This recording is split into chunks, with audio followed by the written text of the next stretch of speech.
Welcome to another episode of the Finding Serenity in the Midst of Chaos podcast. Today, we're talking about how to manage your time and your mind as a woman with ADHD.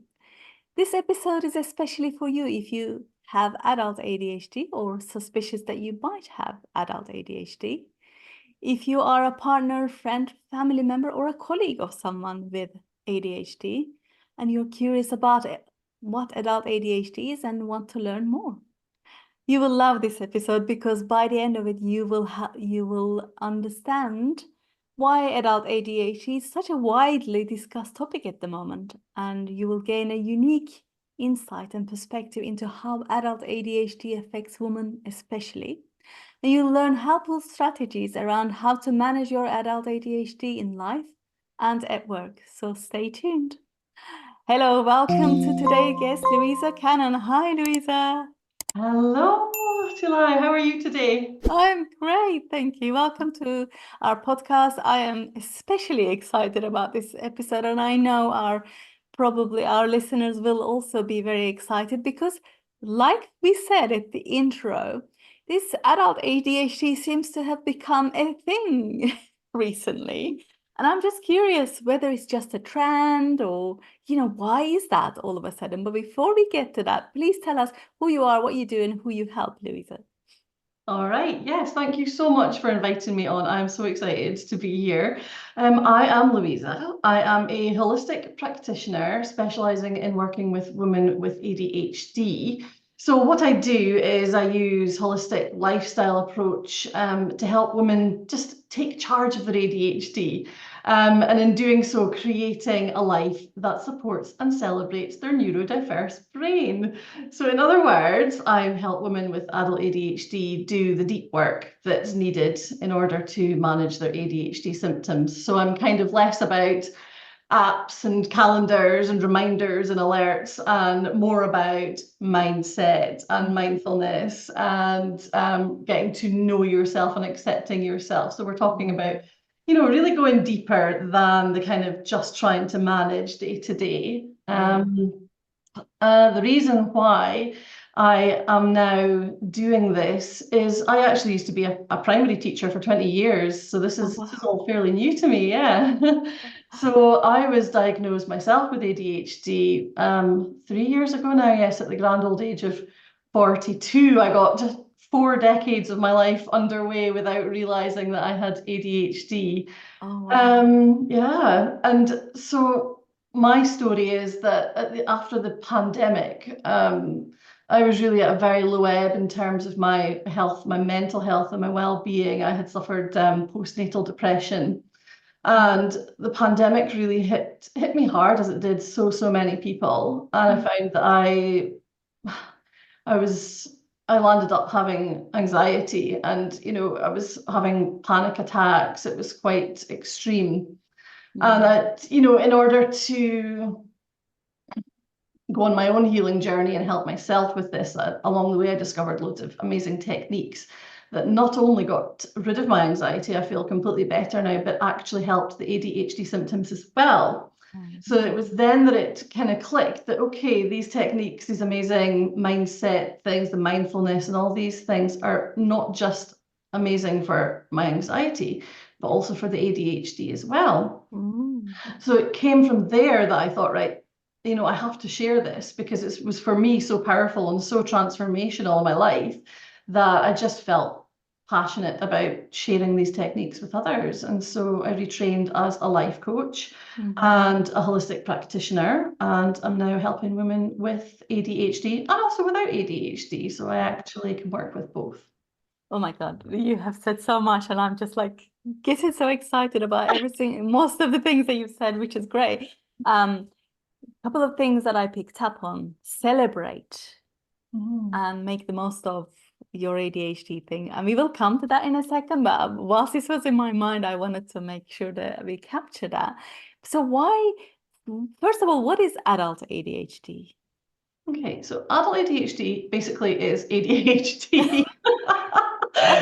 I actually a distinction, except that when I'm speaking about ADHD and coaching, I don't specialize in coaching children with ADHD. So I'm working with adults. So Okay. that would be why I would refer to it as adult ADHD. And Mm. actually, historically, the thinking was that children would grow out of ADHD. It was historically a childhood condition. Okay. And, the thinking was that, well, as you were becoming an adult and whatever, that these symptoms would cease to be so problematic Mm.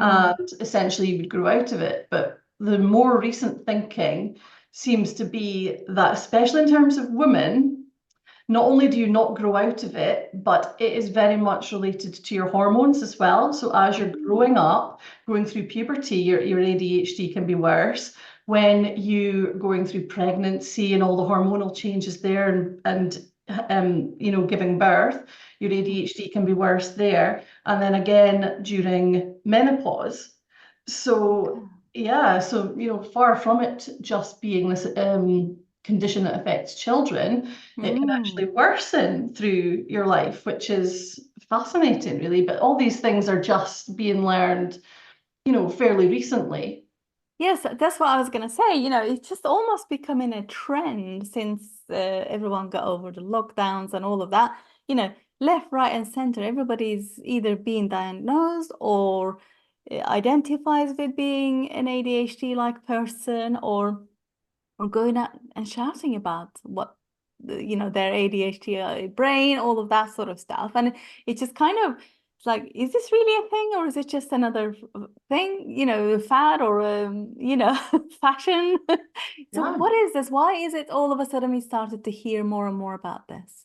Yeah, I mean, it's so true. And even myself, I would never in a million years have identified myself as having ADHD. In fact, Mm. the first I really clicked onto it, and this is the same for a lot of women my age, was when my son was starting to show symptoms of it, and I was researching it for him and thinking Oh. of maybe asking for an assessment for him. And then the kind of I started joining the dots. Well, actually, I've got a lot of those traits as well, but well, that's just me, that's not ADHD, that's just me. But then Mm. as you kind of go down the rabbit hole, and as you say, it's everywhere on social media just now. There's podcasts about it. It's a real Yeah. big thing just now. Yeah. Um, it started to click. Oh, actually, maybe that's something that I would need to consider as well. And it's super hereditary. So it would make all the sense in the Oh, world. really? If my Wow. son has it, or your child has it, then that the parent could have it. And then when you look back to the generation that came before you, and maybe around your siblings or Mm. your aunties and your uncles, you're like, oh gosh, actually, there's a lot of those traits that, I didn't get them from nowhere. So yeah, and then your eyes, become open to it. But I think to do with why it's all of a sudden now, I think historically there would have been medical bias because, ADHD research and the diagnostic criteria for it were initially focused on young boys because Mm. that's who were showing the symptoms. They were displaying these symptoms of, the hyperactivity, Yes. unable to concentrate, and, the sort of what you might class in the past as maybe disruptive behavior in the classroom. Mm. They were Yeah. externalizing all these things, and it was becoming, you know, I don't like to use the word problematic, but that's maybe what it would have been Yeah. viewed as in the past. So it was Yeah. obvious. Whereas the little girls, although they did maybe have ADHD, they weren't externalizing it the same, and their symptoms maybe weren't as hyperactive. They were more they were that they were forgetful, that they were daydreaming, that they were, this different symptom show of ADHD. So it Wow. wasn't being picked up in the class the same or by the parents. Mm. Um, so, what's happened is basically because of this has led to a generation of women who've grown up undiagnosed. And it's created this huge backlog of women who, like me, reaching their 40s, maybe their 50s onwards, are finally clicking that this is what's been going on all the time, but are now sort of queuing up to ask for assessment, and it's Mm. causing all this backlog in the NHS, and there's huge waiting lists, and Yeah. causing people to go private. So Oh. it's just been this kind of like historical backlog almost. And I guess in my interpretation, and correct me if I'm wrong, with lockdowns and all of us being confined to our homes without any external interaction, we turned inwards a bit more and we start to question ourselves a little bit more and maybe triggered some other trauma responses, whatever it might be, that everyone start to become more self-aware and more into self-development. And yeah, this is very interesting also that how boys and girls show it differently. That is fascinating. And the other thing that is fascinating is that which I forgot what I was going to say now. Almost it was in my mind, but yeah, that's it. In the olden days, and to put it crudely, the boys who behaved in a certain way, they were just a naughty child, and they grew out of it, as you said at the very first sentence. They grew out of it and they become normal adults. But of course, with the pandemic and everything opening ourselves up to more personal development and more turning inwards, this is becoming a lot more, a thing. And of course, as the science develops and neuroscience develops, there is new stuff coming into light. So this is absolutely fascinating. And you said there is this whole backlog of, people wanting to be diagnosed but not even being able to see. So what is the disadvantages, if you like, of not being diagnosed? Well, they're quite profound, if I'm being honest. I would have Oh. said the effects of living with undiagnosed ADHD for decades can have really harmful, consequences. So it's been found that women who have been living for a long time with undiagnosed ADHD would often be diagnosed with depression. They would often have anxiety. They would often have low self-esteem. And what was happening a lot of the time as well, not a lot of the time, but some of the time, was that they would be misdiagnosed and treated for other things, but it was never getting any better. And ADHD wasn't even being considered, but they might be diagnosed with, for example, maybe bipolar or depression, because some of the symptoms would be the same. And what would happen was with the women especially, and the women that I work with, all of them, they have internalized these symptoms.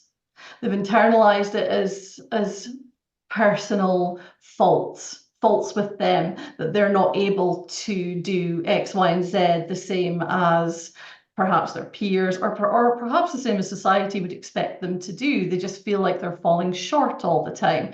And there's a quote, and I can't remember the exact numbers, but children with ADHD are exposed to so many more incidents of negative feedback than their peers would be. And so, even if you don't know you've got ADHD, you're getting all this negative feedback. You're too much of a daydreamer, you're too chatty in class, you're not concentrating, you're underperforming, you could do so much better. And all this, it sticks with you. When these things are happening to you as a child, then it sticks, and then you think, okay, well, maybe I'm actually not good enough.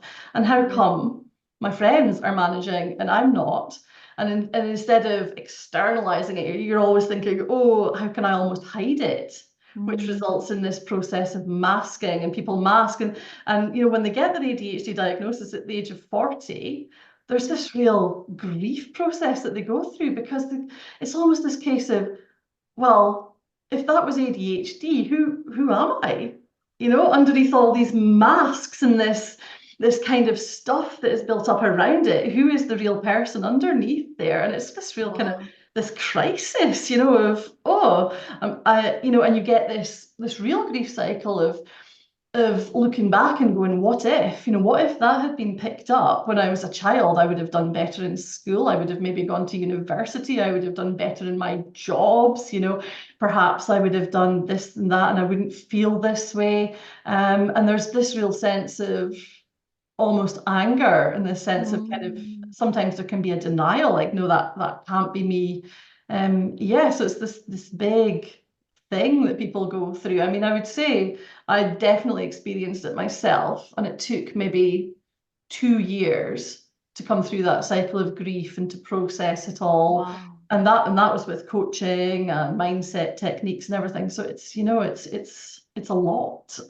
Wow, that is fascinating. And when you Yeah. said it in that way, it's really actually hit home in the fact that, yes, that would be the consequence of who am I? If this was ADHD, then who am I? That's just a big, big thing. Wow, that is huge. And I have to kind of process it. Not that I don't believe that I have ADHD or whatever, but that's really interesting. Really, really interesting. And yeah, because, we as women in general struggle most of the time with identity. Are you a mom? Are you a high achiever? Are you a career person? Are you this? Are you that? As, as it is. But then all of a sudden now you have ADHD, now what? Kind of thing. And so I want to come back to this celebrating because, unfortunately, from what I could see, or in some aspects of people, perhaps maybe a little bit more old-fashioned people, ADHD is an illness. Therefore, you have to deal with it as an illness. Therefore, there is something wrong with you. You're not normal. You're different. You're maybe weird, and all of that sort of stuff. So there will be some stigma, perhaps, attached to that. So how does one deal with all of that? Yeah, I love that question, and it's so relevant. And when you're saying that, this idea of if shame comes up to me, it's this deep feeling of shame that I think also comes up as a part of living with undiagnosed ADHD. The women that I speak to, they all have this feeling of shame, and it's so true. How do you work with that? And I think for me, it's a mindset shift. It's as simple as that. When I was first diagnosed, it's as easy and difficult as that. It's getting an empowered mindset towards it. During part of my grief cycle, I did often feel like a victim. I definitely had this victim status, this kind of, and I spent a lot of time in the what if. And I really struggled to accept myself fully because of the shame and because of this supposedly being an illness. But I was working one day with a business coach actually, and she has ADHD and she's amazing and she's successful and she's everything that I want to be. And she was saying, we were exploring the idea together that ADHD is a superpower. Okay, now before Yeah. this day, I would have been in the camp that found that actually quite offensive. I would have thought that saying that ADHD is a superpower, I had a lot of resistance to it. ADHD is really hard to live with, and calling it a superpower kind of makes light of the struggle because it Yeah. is a struggle. And I find myself saying, no, ADHD is not a superpower. But it was such an aha moment for me because I thought, right, okay, I've got resistance to this. Why? Let's dig into the resistance. And I challenged myself for every negative ADHD trait or supposed negative ADHD trait, find the positive, find something that is wonderful about ADHD. And it took a while, but I managed, and it was such a defining moment. And I thought, oh, you're right. ADHD literally is a superpower when you look around for evidence of people who have ADHD and who are the most amazingly successful in their field. So you can take the Olympics is just an amazing example of it. Simone Biles just recently, she was saying, just the top of her game, the top of the world in her field. And she was saying she has ADHD. And not only has ADHD being her superpower, but she wouldn't have achieved what she did without her ADHD. And the same can be said of Michael Phelps. He's another amazing Olympian. He had ADHD diagnosed as a child, and so his mum, wasn't sure what to do with him, put him to the pool, and he seemed to really, really excel in the pool. It got, took his energy levels down and whatever, and he then went on to excel, being the best swimmer in the world. It's the same for entrepreneurs. There's so many more. There's a really high percentage of people with ADHD are successful entrepreneurs as well, because that, suits the ADHD, the risk taking, the impulsivity, the ability to just go against the grain. So when you think about Richard Branson, famously has ADHD, one of the most amazing entrepreneurs in the world. Bill Gates has ADHD. And there's neurodiversity there. I mean, I would say Elon Musk as well, although I don't think he has ADHD, is definitely neurodiverse. And it just, when you look around and when you're open to it, you can prove to yourself that actually, without ADHD, these people wouldn't be as brilliant as they are. And I think from that, it's a real mindset shift into it's not actually an illness. It is you, it's who you are. And if you can harness it and work with it, then it's going to give you amazing opportunities in your life that you wouldn't have if you weren't neurodiverse. Yeah, I mean that I want to pick up on what you just last said. First of all, with a mindset shift, you can manage anything in life, really, because it is where you focus your attention, more of your energy will flow to, and you will basically grow within that, aren't you? But ADHD as a label or as a diagnosis, it gives you the power to go and do whatever you want to do with your life without having to then struggle with, was it now, who am I, what is it, I can't, forget ADHD. Anyone who has a bad attitude of I can't do this, whatever, will not get anywhere in life. Whereas even with ADHD, you can. And because you've got a lot more, I don't want to say special, but special powers that actually non-neurodiverse people don't have, then you can use that to your advantage. So it's, I guess, the great thing about it I guess there's two sides to it. Great thing about being diagnosed later in life is that you have that self-awareness and you have that brain power because your brain is fully developed, and you can perhaps dissociate and detach yourself from it to then be able to use it as a superpower, just like you said. And because if you're being diagnosed at teenage stages, then there is a lot of stigma at school.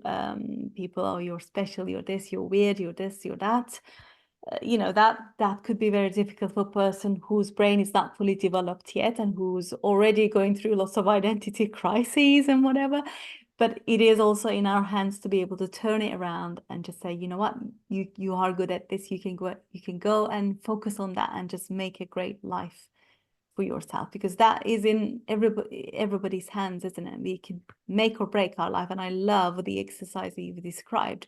For every negative your brain can bring up, you can find a positive for it, because we can for any situation when we put our mind to it. And I encourage any of our listeners and the watchers on the YouTube that if you're listening to this podcast right now and if you're resonating with anything that Louisa is saying, know that you're not alone. Obviously, there are so many people. I don't even know the statistics, but perhaps you do.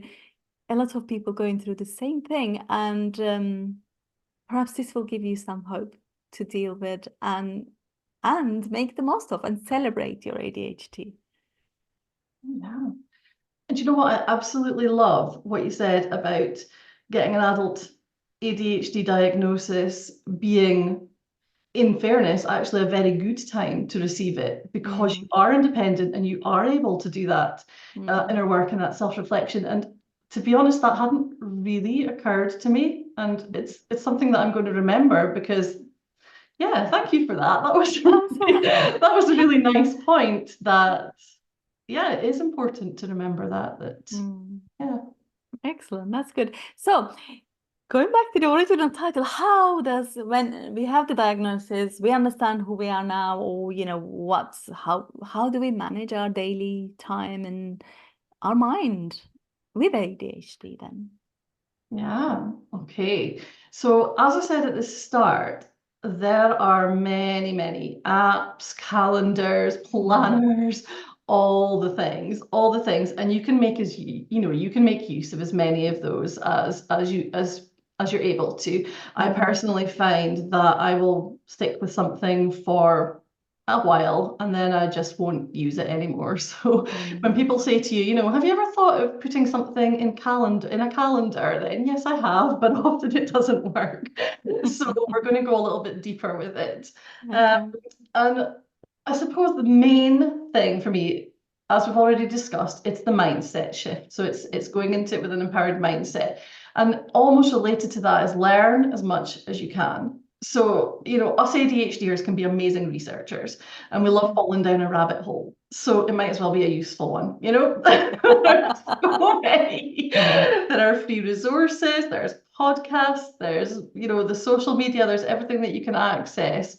And I took it as my mission to learn about ADHD and I went to town on it. So Yeah. yeah, and that's it. I learned about my ADHD, about ADHD in women, and yeah, it all started with that awareness, because the thing is, if you don't have awareness, you've got nothing. You can't do anything if you're unaware of what you're actually dealing with. And because ADHD isn't standard for everyone, like your version of ADHD is going to be different from someone else's version of ADHD. Okay. And so it was that awareness that was the first step, really. And I think that it's a very important one to mention in terms of managing everything, because it's where it all begins. It's this level of awareness. And then it just becomes easier. Some of the things, just learning about them is enough to make it not a problem anymore. And it can just be, sometimes as simple as that. Cool. I would say, after really learning about it, things like keeping stress to a minimum, that's one thing that I am really intentional about, because we know for a fact, there's scientific research to say that stress exacerbates ADHD symptoms. And obviously having ADHD can exacerbate stress. So it's this kind of vicious spiral that you can be in. So the thing about spirals is they can go down, but they can also go up the way, as we all know. So, you start the spiral going up the way by minimizing the stress in your life if you can. Just look for areas. That's what I did. And that, keeping stress down, did naturally reduce my ADHD struggle straight away. Now, linked to that would be self-care. And for ADHD, it's the real basics I'm talking about. ADHD people often forget to eat and they forget to drink. When you're in a big hyper focus, you catch this hyper focus, then you can go a whole day and not drink. You cannot go to the loo. You just completely neglect your basic self-care. Safe to say that none of that happens to me. So okay, all right. So you may be all right then. It's amazing to have your meals. It's funny. It's so common that, I mean, even myself, and I love my food, but I would, if I'm on a hyper focus, so say I'm just absolutely interested in, developing my website is one thing, that really catches me. I will, the time just goes by so quickly, and there's just, you forget to do all the basics. So being really intentional for me and for people with ADHD it's important. It's a task in itself almost. So being very sure that you are, for me, the basics, go in the shower in the morning, get a shower, do your hair, get dressed for the day. oh my God. In neurotypical people, this is just a habit, it's automatic, but people with ADHD really struggle to make habits and to form habits. So everything is it's a conscious decision. I have to go and do this now, I have to go and do this now. And so it's paying attention to this, making sure you drink enough water, making sure that you eat enough protein every day. And a really big one is focusing on sleep, making sure that you get enough sleep and enough rest, because what a lot of the women that I speak to find is they are so overwhelmed because, just because of the way that the ADHD brain works, is that you're taking in so much information all the time, and also because you're trying to just live your life and do things and get things done, then you can be exhausted. So we have to prioritize rest. And one really big thing for me was to not feel guilty about the fact that you actually do need more rest than others, and to kind of not succumb to this, myth of lazy, that we have that. So Yeah. actually, when I first got diagnosed and I was processing it all, it was all so heavy and just a lot. And I was actually taking naps during the day, and I felt awful about it. It's like a shame. I wouldn't have told people that I was doing that because it felt shameful. Mm. But I learned that no, that's actually part of dealing with Yeah. ADHD is you have to be able to let yourself do that because Mm. otherwise, your symptoms will get worse, everything gets worse, and it's more of a struggle. Yeah, I mean, you've also mentioned, part of grief and part of understanding, processing, and your body is literally slowing it down, slowing yourself down to help you do exactly that. And most of the time, when we are at rest, all these great ideas come to us, all these things, because our mind is at rest. So that's great. So, all of the things that you've said, really, if we want to whittle it down to, I've written down 3 things: being intentional, which kind of, whether you have ADHD or not, it is very relevant to anything. What am I here to do today? What do Mhm. I really need today from my day? And what do I really need to do? As simple as, we do this for, I'm just going to go and have a cup of tea. That's your intention. You go and make it, and that's it. We make it difficult for other things. It isn't any more difficult than that. It's just, this is what I'm going to do today. This is what my intention, this is the outcome that I want. So be intentional, and having a morning routine that you're not resisting to, or evening routine, whichever it may be, or both. That is not going to take 3 hours, obviously. 5 minutes, 10 minutes, whatever it might be, just as long as you stack it with all your other habits, your body will get used to it, won't it? So Yeah. that's it. It's just, again, by having the intention to do that as well. And then sleep and rest and reducing stress. You said all of those, and reducing stress is a lot to do with having a good quality sleep. And most women that I work with as well, that can't get to sleep, or wake up and can't get back to sleep, which is Mhm. all this overthinking, anxiety, overwhelm, and all of that. And I recently found myself in a lot of overwhelm because I'm dealing with so many different things, and I lost track of some of the things, and it's fine. What I did, whether or not, I don't know I have ADHD or not, but what I did, I just like, it's okay. I can manage this, and I've become more intentional about how to manage some of the things, and do the things what I said I'm going to do right there and then, so I don't forget afterwards, and make a note of it somewhere, so it's just like, oh, did I do this? Did I do this in my head, kind of thing. It happens, especially when we are dealing with so many things in life. So you said guilt and shame, just drop all of that, because everyone is dealing with something in a daily basis, and there's no point having guilt about it, but just more compassion and more love for yourself and everyone, who's dealing with something like that, right? I love it. It's so true. And I think that what you were saying there as well just makes me think of that phrase, become the observer of your life and not the Mm, judge. And I think yeah. that is really, really important when you're learning all these new things about yourself and building this life to support yourself. Observing is so important without the judging. And we're Yes. so quick to go to judge.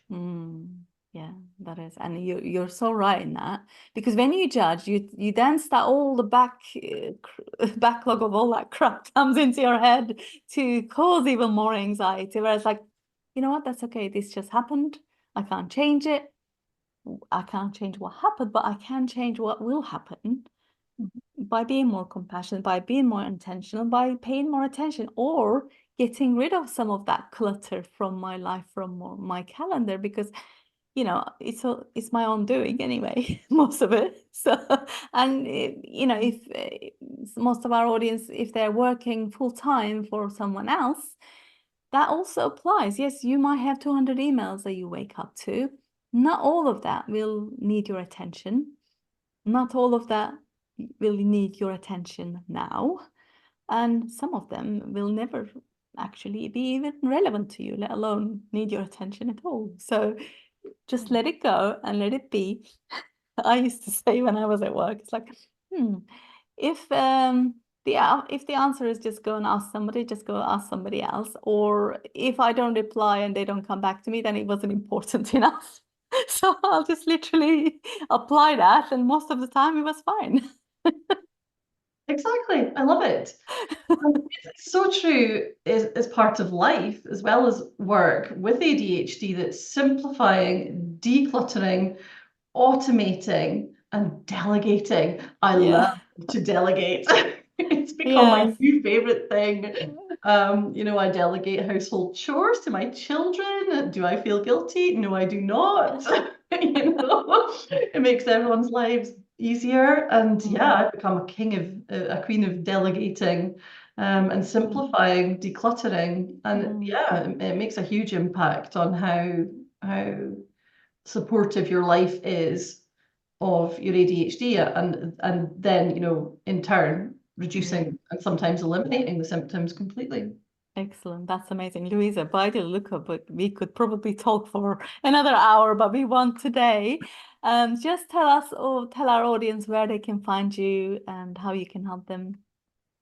So if you are resonating with any of the chat today, you can find me. I've got my website, which is louisacannon.com, really easy to remember. And you can find me on the socials as well. I'm on Facebook and I'm on Insta, at louisa.cannon.coaching. So also quite easy to find.